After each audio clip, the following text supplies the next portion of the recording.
Today is potato planting day, and as promised in the title, I'm going to show you a couple of tricks to get ahead of the last frost, just to ensure that you get the best and earliest crops possible for your new potatoes, whilst the prices in the shops are high and I guess you get bragging rights.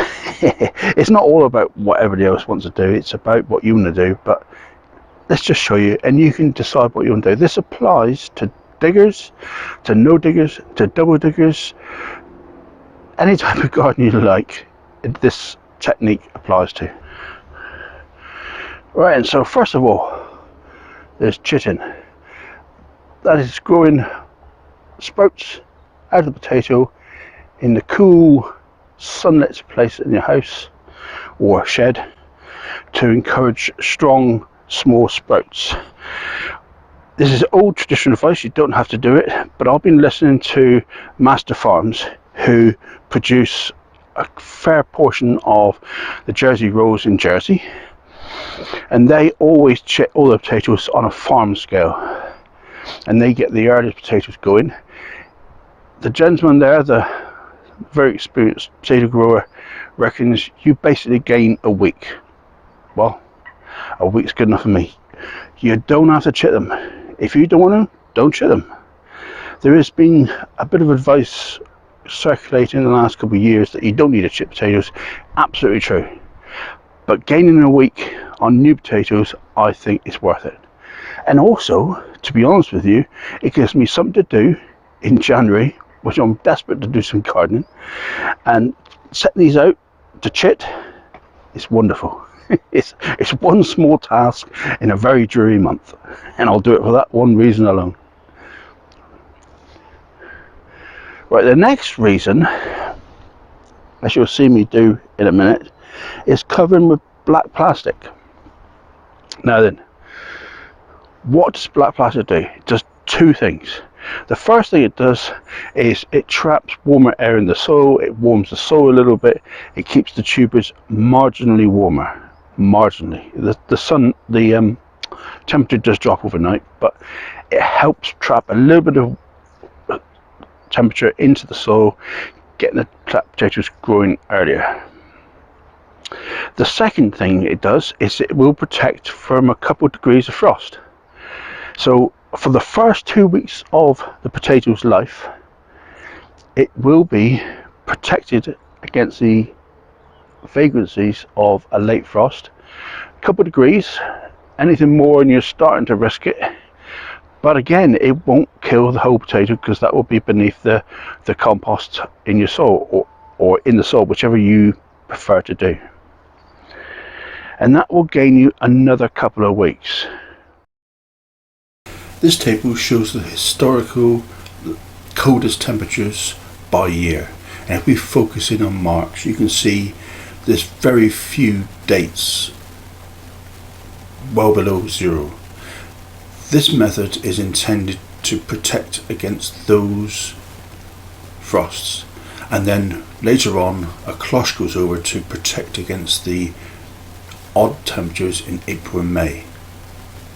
Your area will be different, so you just amend the start dates to suit your particular area that you planted.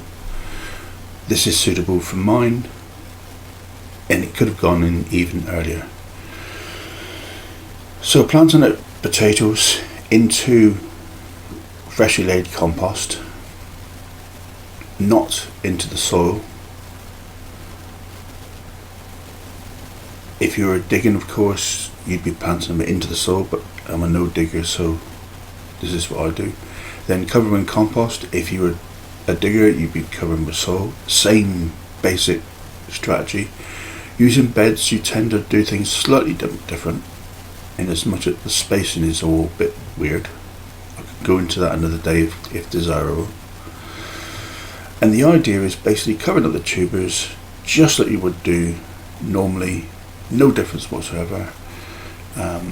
This will also protect the sprouts below ground.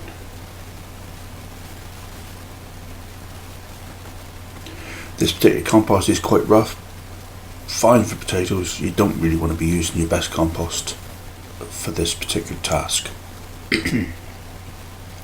Now then, plastic. I'd prefer you to use fully UV stabilised plastic. This has been reused now for at least 3 years. It doesn't really deteriorate, so it will stay together and represents a not too bad pollution.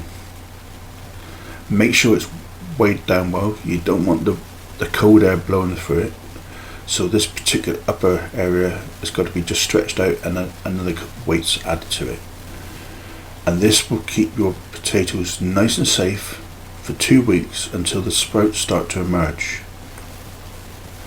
Then you take the black plastic off and you cover with growing membrane. This is a very heavy duty one that I reuse for this task every year. It protects it against a couple degrees of frost underneath it. Unfortunately, the mice have been to this one, which is a bit disappointing. I should have stored it better. Not the mice's fault. And now the broad beans are going out in my particular zone. What I'll be doing with these broad beans is just 2 rows down for this bed. I don't intend to plant any in the middle. As it happens, in the end I did have a couple spare over, so I did put them up for the middle, and then I'll hold these up with posts and string or wire or rope. Nice sturdy support either side of the bed to keep them from flopping over the paths, because they will grow quite tall. Whilst in a junior stage like this, there'll be no problem. The longer ones could be pinched out if you so wish. The tops are brilliant for using salads. Nice source of early greens.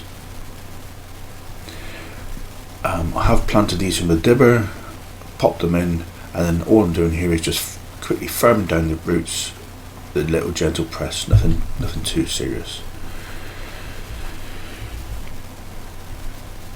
The ground has been previously composted for a different crop. No need to fertilise for broad beans. They'll do it all themselves. So that's the broad beans done, the new potatoes done, the green manures, old foliage taken off. Now it's time for the strawberry bed, and this is just removing all that brown foliage and any weeds that I come across. Very simple task. Remains get carted off to the compost heap, of course.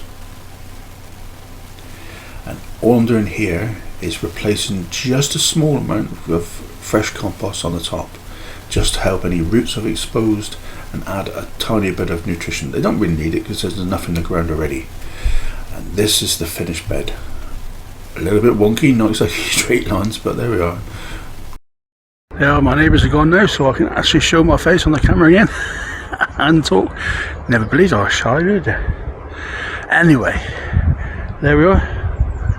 Strawberries de-weeded, new potatoes in, broad beans in, and even the raspberries weeded. Not a bad effort for a couple hours in the afternoon. Whole half plot virtually set up. Lovely job, eh? See you on the next one, guys. Have a good week. Bye bye.